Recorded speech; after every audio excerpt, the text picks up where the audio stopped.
Brilliance అనమాట, master piece అని నేను చెప్తున్నాను. అంటే ఎందుకు అలా చెప్తున్నాను అంటే నా రివ్యూ వింటే మీకు అర్థమవుతుంది. ఇప్పుడు మనము బాలకృష్ణ గారి మూవీస్ అంటే మనం వెంటనే చెప్పే మూవీస్ ఏంటి? సమరసింహారెడ్డి, నరసింహనాయుడు, సింహ, లెజెండ్, అఖండ, ఎక్స్పెరిమెంటల్ మూవీస్ అంటే ఆదిత్య 36 భైరవ దీపం మనం చెప్తాము. డాకు మహారాజ్ కూడా ఈ లిస్ట్ ఏలో మనం యాడ్ చేయొచ్చు అనమాట అన్డౌటెడ్లీ.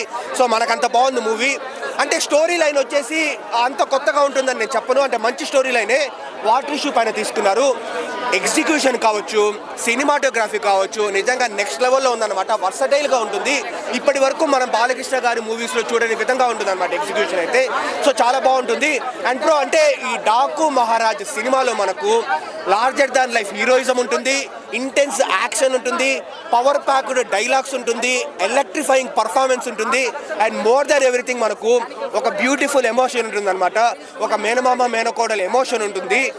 సో అండ్ డైలాగ్స్ లేవు అని అన్నారు కానీ నెక్స్ట్ లెవెల్లో ఉన్నాయి ఇప్పుడు డైలాగ్స్. బాలకృష్ణ గారు చెప్తారు, నాకైతే గూస్ బంప్స్ వచ్చింది. గోళ్ళు కట్ చేసుకున్నంత ఈజీగా గొంతుగోలు కట్ చేసుకుంటూ వెళ్ళిపోతాను. ఏంట్రా పైగా నీకు నాకు వారేంట్రా, సింహం నక్కల మీద పడితే దాన్ని వారనర్రా లఫ్ట్, దానిలో వచ్చేసి హంటింగ్ అంటారు, ఇట్స్ కాల్డ్ హంటింగ్. అందరూ చదవడంలో మాస్టర్స్ చేస్తే నేను చంపడంలో మాస్టర్ చేశాను, I did masters in murders అంటారనమాట. సో ఇలాంటి డైలాగ్స్ 1-2 కాదు, మనం కుప్పలు వింటాము. ఓవరాల్గా బ్రో ఫస్ట్ హాఫ్ వచ్చేసి మాస్ కోసము మాస్, సెకండ్ హాఫ్ వచ్చేసి మాస్ ప్లస్ ఫ్యామిలీ అనమాట. సో ఫ్యాన్స్ కావచ్చు, ఫ్యామిలీ కావచ్చు, ఇద్దరు వచ్చి హ్యాపీగా ఎంజాయ్ చేయొచ్చు. అండ్ నా హోమ్ టౌన్ అయినా మా మదనపల్లిని కూడా మూవీలో చూపించినారు. I'm also additional happy for that అనమాట. సో ఓవరాల్గా ఇప్పటి వరకు అయితే Sankranti blockbuster, undoubtedly not only blockbuster అనమాట, ఇది ఒక ట్రెండ్ సెట్టర్ మూవీ కూడా.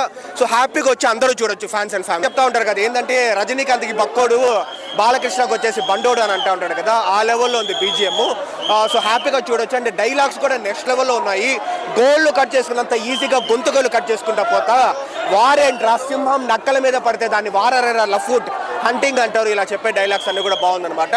సో ఓవరాల్ గా బ్లాక్ బస్టర్ మూవీ, హ్యాపీగా వచ్చి చూడొచ్చు. ఇప్పటివరకు అయితే డెఫినెట్లీ 100% బాలకృష్ణ గారు, అన్డౌటెడ్లీ బాలకృష్ణ గారు. సినిమాలో అయితే గూస్ బంప్స్ వస్తాయి. ఫస్ట్ హాఫ్ అయితే అదిరిపోయింది, సెకండ్ హాఫ్ కూడా బాగుంది. ఓవరాల్ గా బ్లాక్ బస్టర్ మూవీ. సో హ్యాపీగా వచ్చి చూడొచ్చు. మూవీలో మా మదనపల్లి స్టేషన్ కూడా అలా చూపించినారనమాట. సో నా హోమ్ టౌన్ చూపించినందుకు నేను కూడా ఇంకా హ్యాపీ అయినాను. సో ఓవరాల్ గా మంచి బ్లాక్ బస్టర్ మూవీ. ఇప్పుడు అండ్ ఎల్లుండి సంక్రాంతికి వస్తున్నాం, ఎలా ఉందో మాట్లాడుకుంటాం. ఎందుకంటే ఆ లెవెల్లో ఎలివేషన్స్ కావచ్చు, ఆ లెవెల్లో ఎగ్జిక్యూషన్ కావచ్చు, ఫస్ట్ హాఫ్ లో బాలకృష్ణ గారు కనపడినప్పుడంతా ఆ లెవెల్లో గూస్ బంప్స్ అయితే నాకు అనిపించింది. Definitely better. గేమ్ చేంజర్ ఏందో అందరూ అస్సలు నచ్చలేదు అంటున్నారు, నాకైతే పర్వాలేదని నాకు అనిపించింది. బట్ కానీ డాకు మహారాజ్ అనేది నెక్స్ట్ లెవెల్ అనమాట, ఎవరు తప్పులు పట్టలేని విధంగా ఉంది. సో హ్యాపీ, బాగానే ఉంది. More than songs, it's about BGM and Balakrishna గారి పర్ఫార్మెన్స్ అనమాట. అనేది బ్లాక్ అయిపోయింది ఈ మూవీ.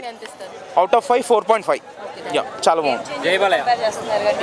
గేమ్ చేంజర్తోనే కంపేర్ కాదు, అది అసలు ఒక మూవీ వచ్చి వెళ్ళిపోయిందన్న మైండ్కే తీసేయాలి. ఎందుకంటే చాలా అట్టర్ ఫ్లాప్ మూవీ, అస్సలు ఎక్స్పెక్ట్ చేయని మూవీ అది. శంకర్ డైరెక్టర్ అనిపిస్తుంది. రామ్ చరణ్ని అసలు హీరోస్ వైజ్ వాళ్ళు చేయాల్సింది 150 చేశాడు, కానీ శంకర్ డైరెక్షన్ లాగా లేదనమాట. ఏదో మామూలుగా నార్మల్ కొత్త డైరెక్టర్ చేసినట్టు చేశాడు. బట్ చాలా హ్యాపీ లేదు ఆ మూవీ అయితే, అసలు మైండ్ బ్లాక్ అయిపోయింది. ఈ మూవీ చాలా హ్యాపీనెస్ అవుతుంది ఈ మూవీ చూసినాక. Every dialogues, direction, acting, Bobby డయల్ది యాక్టింగ్, అందరి యాక్టింగ్ చాలా బాగుంది అన్న. జై బాలయ్య అన్న. స్టోరీ అయితే ఎక్సలెంట్ ఉంది, చూసేవాడి విధానం బట్టి ఉంటుంది. నాకైతే బ్లాక్ బస్టర్. మిగతా వాడికి ఏమైందో నాకైతే తెలియదు. సినిమా అయితే ఫస్ట్ హాఫ్ మొత్తం పాప గురించి నడిచింది, సెకండ్ హాఫ్ మొత్తం వాటర్ డ్యామ్ గురించి నడిచింది.